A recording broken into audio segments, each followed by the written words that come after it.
Tonight, I showed up.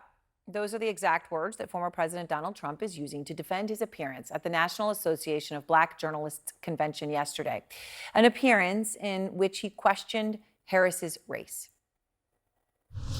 She was always of Indian heritage, and she was only promoting Indian heritage. I didn't know she was black until a number of years ago when she happened to turn black, and now she wants to be known as black. So I don't know, is she Indian or is she black? Of course, Harris is both and has been very clear about that. She spoke extensively about it, in fact, over the years. And to Charlamagne tha God, host of the Breakfast Club radio show, she talked about it. I'm black. Yes. And I'm proud of being black. Absolutely. And I was born black. I will die black. And I'm proud of being black. And I'm not going to make any excuses for anybody because they don't understand. All right, Charlamagne tha God's out front. He's also the author of a new book called Get Honest or Die Lying, Why Small Talk Sucks, an analysis of the moment in which we all live, this polarized world that we are living in.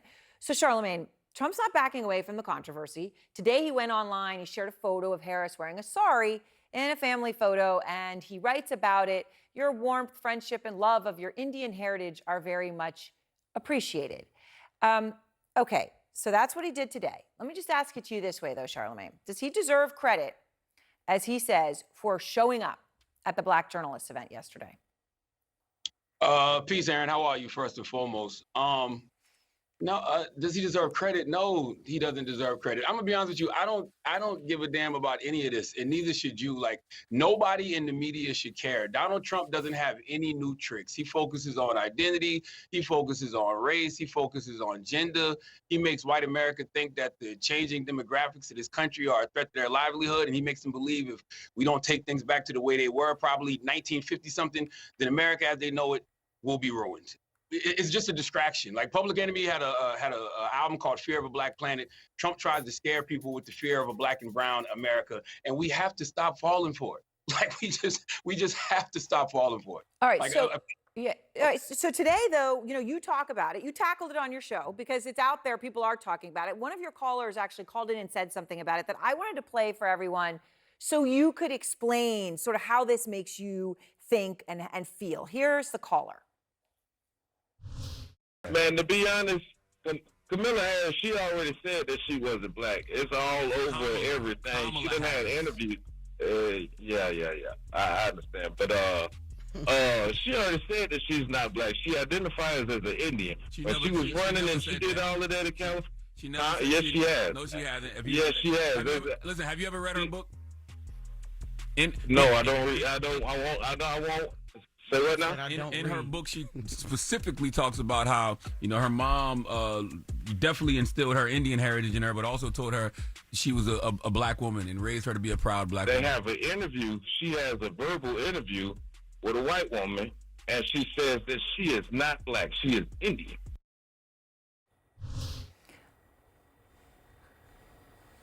Lord have mercy. So what do you do about that? What do? I tell everybody not to be distracted, and I would say the same thing to the vice president. All the vice president has to do is stay on message. All these conversations about what's black, who's black, forget all that. How you gonna put money in people's pockets? How you gonna keep people safe? That's what both candidates need to be talking about over the next 95 days. We all know Kamala Harris is black, and we all know she's Indian. And we also know Donald Trump is a bigot, and we know he's divisive. I don't need the media running Donald Trump's greatest hits over and over for the next 95 days. Donald Trump, as of right now, has no real strategy against the vice president. So they're going to say she's a DEI hire. They're going to attempt to weaponize her not having kids. They're going to question her blackness. Ignore it all. Aaron, listen. But Charlamagne, I understand, but you're talking about the media, and I'm not taking it personally, but I do think it's important, in part because of that caller. Media too, though.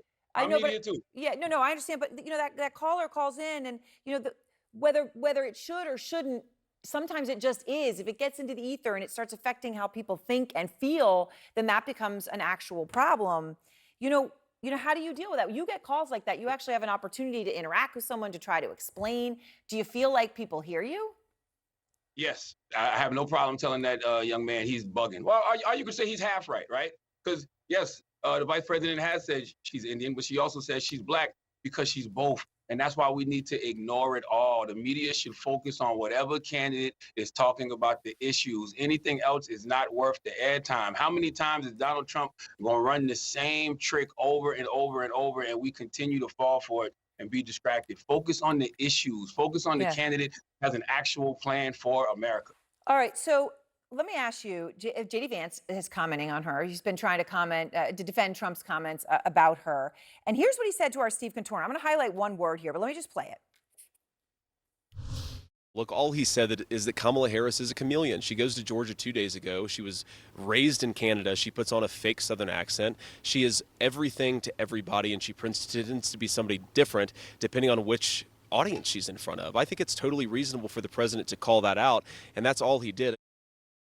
So he calls her a chameleon, and it's the exact same word, actually, Charlemagne, that his former friend, longtime friend, used to describe J.D. Vance to me. Here's what she said.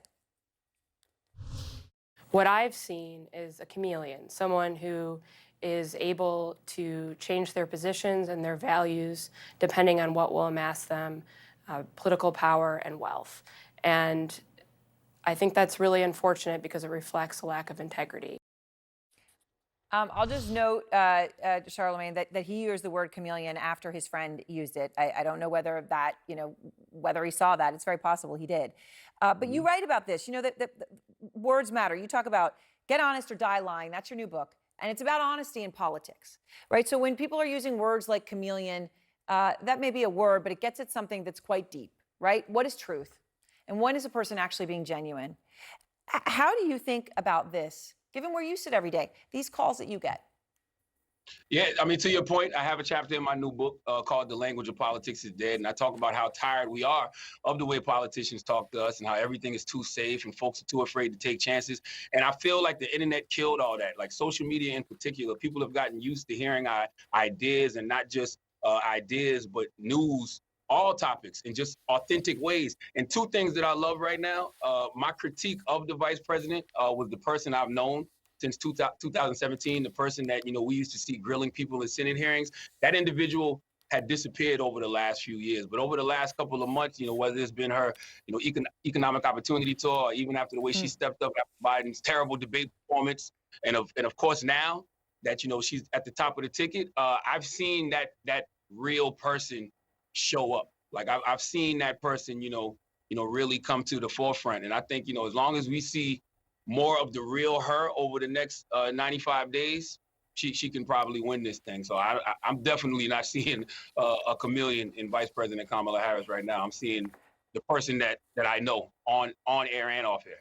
All right. Well, Charlemagne the God, thank you very much. Again, your book, Get Honest or Die Lying, Why Small Talk Sucks, just to make sure everybody knows it is out now. And Charlemagne, it's great to see you. Thank you.